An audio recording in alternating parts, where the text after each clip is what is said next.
Audio Jungle.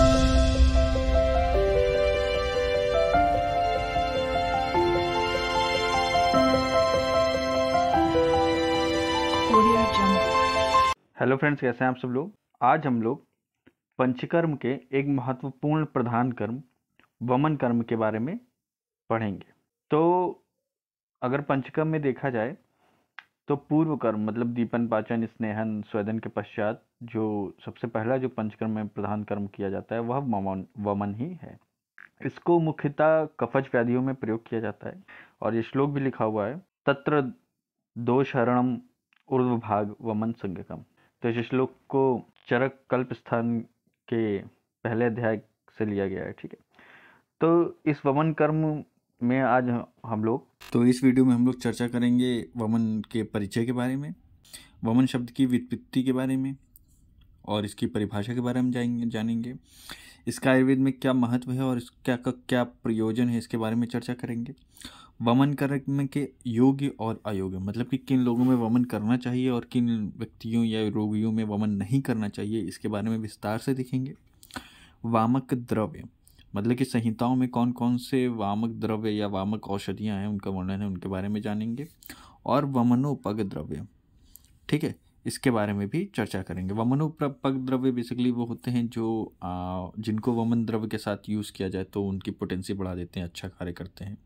और उसमें भी वमक द्रव्य जैसे गुण होते हैं बट इनकी पोटेंसी थोड़ी कम होती है। ठीक है, तो इसके बारे में भी पूरा देखेंगे। इसके नोट्स आपको प्रोवाइड करा दिए जाएंगे, लिंक डिस्क्रिप्शन में दे दिया जाएगा। ठीक है, और अगर आपने अभी तक हमारे चैनल को सब्सक्राइब नहीं किया तो सब्सक्राइब कर लीजिए, जिससे आने वाली वीडियोस की नोटिफिकेशंस भी आपको मिलती रहेंगी। आप हमें इंस्टाग्राम और फेसबुक पेज पे भी फॉलो कर सकते हैं। तो चलिए स्टार्ट करते हैं। तो सबसे पहले देखते हैं वमन का परिचय। तो वमन का जो सामान्य परिचय है वो ये है कि उल्टी या कय, ठीक है, मतलब कि जिसके थ्रू दोष हैं वो ऊर्ध्वमार्ग से बाहर आते हैं तो उसे उल्टी कहा जाता है या कय कहा जाता है। ठीक, एक और पर्याय इसका मिलता है जिसको प्रच्छर्दन कहते हैं। ठीक है, इस नाम का प्रच्छर्दन, तो इस नाम का भी वर्णन मिलता है। तो सिंपल भाषा में देखा जाए तो जिस प्रक्रिया में ऊर्ध्व मार्ग से दोषों को बाहर निकाला जाता है वह वमन कहलाता है। वमन ऊर्ध्व मार्ग हर शोधन है। ठीक, वमन को ऊर्ध्व मार्ग हर शोधन कहा जाता है। आपने जानते होंगे कि वमन और विरेचन क्या हो। वमन विरेचन में जो अधो मार्ग से दोषों को निकाला जाता है उसे विरेचन कहते हैं और वमन में ऊर्ध्व मार्ग से। कई संहिताओं में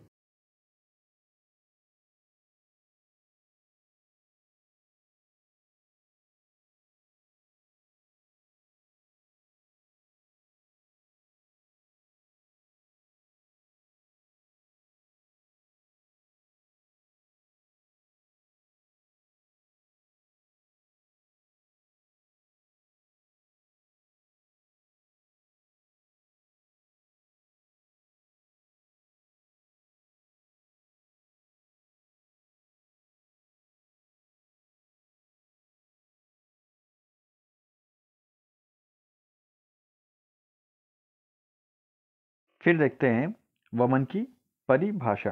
तो बहुत ही सिंपल सा श्लोक है, ये जरूर याद कर लीजिए। अगर वमन कर्म आता है तो ये श्लोक जरूर लिखिएगा। श्लोक क्या है? तत्र दोष हरणम ऊर्ध्व भाग वमन संज्ञकम, मतलब कि ऊर्ध्व भाग अर्थात मुख मार्ग से प्रकुपित वातादि दोष और शरीर में बाधा करने वाले मलों को निकालना वमन कहा जाता है। दोष हरणम ऊर्ध्व भाग वमन संज्ञकम, मतलब कि ऊर्ध्व भाग के द्वारा दोषों का हरण करना वमन की संज्ञा दी गई है। ये बहुत ही इंपॉर्टेंट श्लोक है और ये बहुत ही सिंपल और छोटी डेफिनेशन है, आप इसको याद कर लीजिए। इसके जो रेफरेंस है वो है चरक कल्प स्थान का पहले अध्याय का 4था श्लोक है। इसके बाद कफ की चिकित्सा के लिए वमन सर्वश्रेष्ठ उपाय है। ठीक है, आप सभी जानते हैं। कफ का प्रमुख स्थान आमाशय है और दोषों का निकटतम मार्ग से वमन द्वारा निर्हरण किया जाता है। ठीक है, मतलब कि जो कफ का प्रमुख स्थान वो आमाशय है। ठीक है, और आमाशय से जो सबसे निकटतम स्थान है, निकटतम मार्ग है, वो ऊर्ध्वगत मार्ग है, मतलब कि मुख मार्ग है। तो इसमें क्या होता है कि जो दोष हैं, जब स्नेहन स्वेदन व्यक्ति का किया जाता है तो जो प्रकुपित दोष होते हैं वो अपने स्थान से हटकर चलायमान की अवस्था में हो जाते हैं और शाखाओं से दोषों को कोष्ठ में लाकर निकटतम मार्ग से वमन के द्वारा निर्हरण किया जाता है, मतलब निकाला जाता है। तो ये हो गई आचार्य चरक के अनुसार। फिर आचार्य भाव प्रकाश और आचार्य शारंगधर ने भी एक वमन की परिभाषा दी है। वो देखते क्या कि अपक्व पित्त श्लेष्मणों बलार्ध ऊर्ध्वम नयेतुयत वनम वमनम तद्धिविज्ञेयम मदनस्य फलम यथा। मतलब कि अपक्व पित्त मतलब दुष्ट पित्त और कफ को बलपूर्वक ऊपर ले जाकर मुख द्वारा बाहर निकालने की क्रिया को वमन कर्म कहते हैं। जैसे मदन फल द्वारा, मतलब कि जो दुष्ट पित्त या कफ है इसको बलपूर्वक, मतलब कि औषधि पिलाई गई, ठीक है, और वो क्या करती है, रिगर्जिटेट करता है, ठीक है, ऊपर की ओर आती है और उससे दोष उसके साथ ही वमन के साथ ही दोष निकलते हैं। तो औषधि के प्रयोग से जो कुपित दोष हैं उनको बलपूर्वक मुख्य द्वार से बाहर निकालने की प्रक्रिया को वमन कहा गया, ठीक है। और यहाँ पे मदन फल का प्रयोग, जैसे मदन फल द्वारा, यहाँ मदन फल का नाम क्या है, तो वमन क्रिया में जो सबसे उत्तम जो औषधि है वो मदन फल ही मानी गई है। फिर अन्य आचार्यों ने भी डेफिनेशन दी है इसकी, जैसे आचार्य चरक ने सूत्र स्थान में भी इसकी एक डेफिनेशन दी है, वमनम श्लेष्म हरणम, मतलब कि शरीर में कफ दोष का निर्हरण करने में वमन को सर्वश्रेष्ठ माना गया है, ठीक है। और आचार्य वाग्भट ने भी कहा है कि कफज या फिर कफ प्रधान अथवा कफ संयोगज व्याधियों में वमन कराना चाहिए, ठीक है। तो ये सब जो डेफिनेशन है ये आचार्यों ने दी हुई है, आप लोग ये दोनों याद कर लीजिए। और इन दोनों में जो सबसे मेन है ये वाली, इसको तो जरूर ही याद कर लिया, अगर वमन आता है तो ये तो लिखनी ही लिखनी है। फिर इसके बाद देखते हैं अगर किसी स्वस्थ में या किसी रोगी में वमन कर्म हमें क्यों कराना चाहिए, उसका क्या महत्व होता है। तो इसमें जो महत्व है, जो फायदा है वो क्या होता है, सबसे पहला तो ये है धातुगत शोधन होता है। जैसे कोष्ठगत रोग, रस रक्तादि धातुओं में व्याप्त दोष, शाखा तथा पहले पूर्व कर्म द्वारा आदर किया जाता है। सॉरी ये गलत लिखा हुआ है, आप देखिए, जैसे कोष्ठगत दोष हो गए, रस रक्तादि धातुओं में व्याप्त दोष हो गए, शाखा तथा अस्थियों में स्थित, यहाँ पे अस्थिया होगा, अस्थियों में स्थित दोषों का पहले पूर्व कर्म मतलब स्नेहन स्वेदन द्वारा आदर किया जाता है, तथा फिर स्वेदन द्वारा क्लेद का आधिक्य होता है। जब उसमें स्वेदन किया जाता है तो क्लेद का आधिक्य होता है, ठीक है। उससे जो क्या होता है, इस प्रकार द्रवित दोष कोष्ठ एवं महास्रोत में पहुंच जाते हैं और फिर वमन कर्म द्वारा अपने प्रभाव से दोष मुख मार्ग द्वारा बाहर निकाल दिए जाते हैं, जिससे धातुगत, शाखागत तथा अस्थिगत में स्थित कफगत विकारों का भी शमन हो जाता है। मतलब कि जितने धातुगत शोधन है, जितनी भी धातुएं हैं उनका भी शोधन हो जाता है, ठीक है। जो भी धातुओं में दोष होते हैं पूर्व कर्म करेंगे, जब स्नेहन स्वेदन किया जाता है तो वो क्या होते हैं, वो अपने स्थान से चलायमान होकर महास्रोत या कोष्ठ में पहुंच जाते हैं।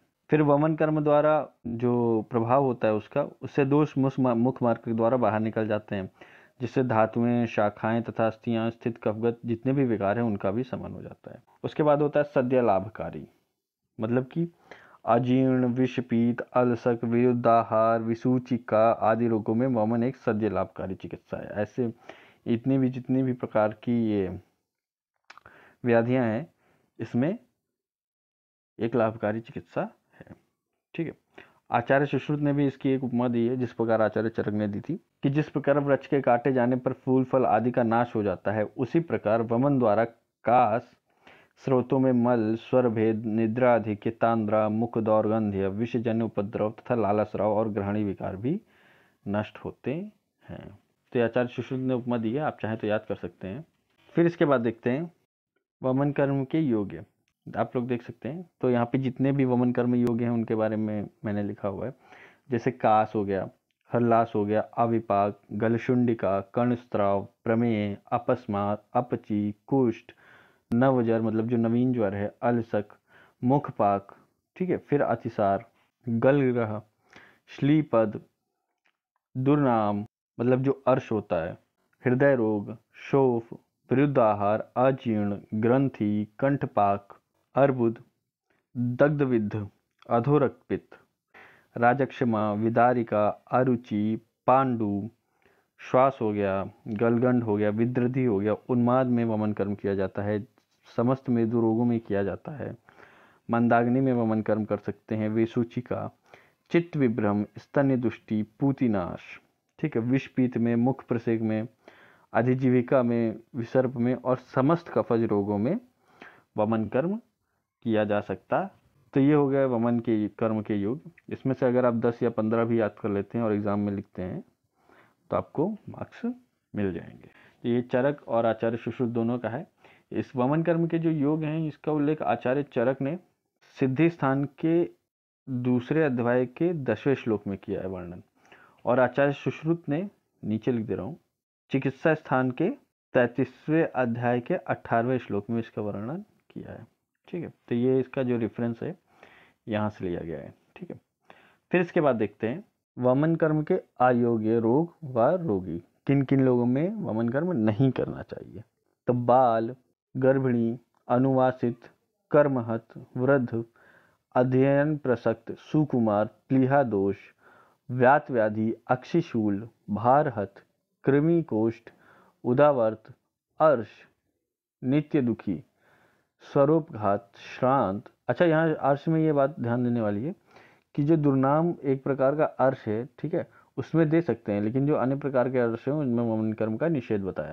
तो अर्श हो गया, नित्य दुखी हो गया, स्वरूपघात हो गया, श्रांत हो गया, ठीक है, व्यायाम प्रसक्त, मूत्राघात, अति स्थूल, उपवासित, प्रसक्त छर्दी, उदर, पक्वरुक, कर्णशूल, ठीक है, पिपासित, चिंता प्रसक्त, अस्थापित, छत क्षीण, छाम, ऊर्ध्ववात, अष्ठीला, श्रम, शंखशीर्षूल, सव्रत कोष्ठ, हृद रोग, तिमिर, दुर्बल, मैथुन प्रसक्त, ऊर्ध्व रक्तपित्त। देखिए, ऊर्ध्व रक्तपित्त में नहीं करना चाहिए, अधोग रक्तपित्त में करना चाहिए, और ऊर्ध्व रक्तपित्त में विरेचन करना चाहिए। ठीक है, अतिक्रश, अध्वहत, दुष्छर्दन और शंखशीर्षूल। ठीक है, एक और व्याधि है, इसमें लिखे नहीं, आप नोट कर सकते हैं, शंखशीर्षूल।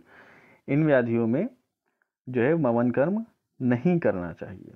अब इन व्याधियों में क्यों नहीं करना चाहिए, और इन व्याधियों में अगर वमन कर्म कराते हैं तो उनसे कौन कौन से विकार उत्पन्न हो सकते हैं, अगर आपको इसके बारे में जानना है और वीडियो चाहिए तो कमेंट बॉक्स में आप कमेंट कर सकते हैं। ठीक है, इस पर मैं अलग वीडियो बना दूंगा। ठीक, कई बार ऐसा होता है कि जो कॉम्पिटिटिव एग्जाम में होता है पूछ लिया जाता है, काफ़ी विस्तार से पूछ लिया जाता है। तो अगर आपको चाहिए तो आप कमेंट बॉक्स में कमेंट कर दीजिए, मैं उस पर एक अलग वीडियो बना के डाल दूंगा। ठीक है, तो ये हो गया वमन के अयोग्य रोग व रोगी। ठीक है, इसका रेफरेंस जो है वो चरक सिद्धि स्थान के दूसरे 8वें श्लोक से लिया गया है, और सुश्रुत चिकित्सा स्थान के 33वें अध्याय का 14वां एवं 15वां श्लोक है। तो ये हो गया वमन के अयोग्य रोग व रोगी। फिर इसके बाद देखते हैं वमन द्रव्य। तो यहाँ आचार्यों ने 8 वमक द्रव्यों का, आचार्य चरक ने 8 वामक द्रव्यों का वर्णन किया हुआ है। उन्होंने जो रेफरेंस दिया है वो चरक सूत्र स्थान के पहले अध्याय के 80 श्लोक में तथा उसी अध्याय के 85 एवं 86 श्लोक में इन द्रव्यों का वर्णन किया है। तो ये जो वमन द्रव्य है ये है मदन फल, जीमूतक, इंद्रियव, धमार्गव, कृतवेधन, वचा, देवदाली। इन 8 द्रव्यों को याद करने के लिए मैंने एक शॉर्ट ट्रिक भी बनाई है। ठीक है, आप देख सकते हैं कि मदन जी इंद्र की धोती कूट कर वर्षा देव बन गए। तो मदन जी, तो मदन से हो गया मदन फल, जी से हो गया जीमूतक, इंद्रियव इंद्र की, धोती से धमार्गव, कर से कृत हो गया कृतवेधन, वर्षा से वचा हो गया, और देव से देवदाली हो गया। ठीक है, तो मदन जी इंद्र की धोती कूट कर वर्षा देव बन गए। बहुत ही शॉर्ट सिंपल ट्रिक है, आपको तुरंत याद हो जाएगी, और ये 8 द्रव्य भी आपको याद कर हो जाएंगे। आचार्य चरक और सुश्रुत दोनों ने ही मदन फल को श्रेष्ठ वामक द्रव्य माना है। ये बात जरूर याद रखिए, श्रेष्ठ वामक द्रव्य अगर पूछा जाए तो वो मदन फल होता है। फिर इसके बाद देखते हैं वमनोपक द्रव्य। तो ये वमनोपक द्रव्य क्या होते हैं? तो ये भी वामक द्रव्य ही होते हैं, बट इनमें जो पोटेंसी होती है वो कम होती है, और ये इनको अगर वामक द्रव्यों के साथ यूज़ किया जाए तो उनकी शक्ति बढ़ाते हैं तथा वमन में ये सहायक रूप से भी प्रयुक्त होते हैं। ठीक है, तो आचार्य चरक ने सूत्र स्थान के 4थे अध्याय में इसका जो श्लोक है ये बताया हुआ है, आप लोग देख सकते हैं। क्या है कि मधु मधु मधु कोविदार करबूत आर्नीप विदुल बिंबी क्षण पुष्पी सदा पुष्पा प्रयक पुष्पा इति दशोमानी वमनोपगानी भवन्ति। ठीक है, तो ये 10 द्रव्यों का नाम दिया हुआ है, उनके बारे में देखते हैं कौन कौन से 10 द्रव्य हैं। सबसे पहला मुलेठी, लाल कचनार, फिर श्वेत कचनार, ये तीसरे नंबर पे है। चौथे नंबर पे है कदम्ब। पांचवें नंबर पे हिज्जिल, हिज्जिल को सहीजन माना गया है। फिर कड़वी कुंदरू, मदार, क्षणपुष्पी, अपामार्ग और फिर अंत में मधु। इन सब को वमनोपग द्रव्य माना गया है। तो ये 10 नाम है वमनोपग द्रव्य के, बहुत ही इजीली याद हो जाएंगे, आप 2-4 बार याद करेंगे। अगर शॉर्ट ट्रिक चाहिए तो आप बता दीजिए, कमेंट बॉक्स में आप बता सकते हैं, मैं शॉर्ट ट्रिक भी इसकी डाल दूंगा। तो ये था वीडियो, यहीं तक था। तो आज जो वमन के बारे में जो चर्चा थी वो यहीं तक थी। ठीक है, आई होप आपको समझ में आया होगा। अगर आपको वीडियो अच्छा लगा हो, पसंद आया हो, तो चैनल को सब्सक्राइब करें, वीडियो को लाइक करें। और किसी भी प्रकार की कोई कन्फ्यूजन हो, कोई डाउट हो तो कमेंट बॉक्स में कमेंट कर सकते हैं, या फिर इंस्टाग्राम में आप मुझे डायरेक्ट मैसेज भी कर सकते हैं। इंस्टाग्राम और फेसबुक पेज का लिंक मैंने डिस्क्रिप्शन में दे दिया है। इसके जो नोट्स हैं वो आपको प्रोवाइड करा दिए जाएंगे। And thank you so much for watching.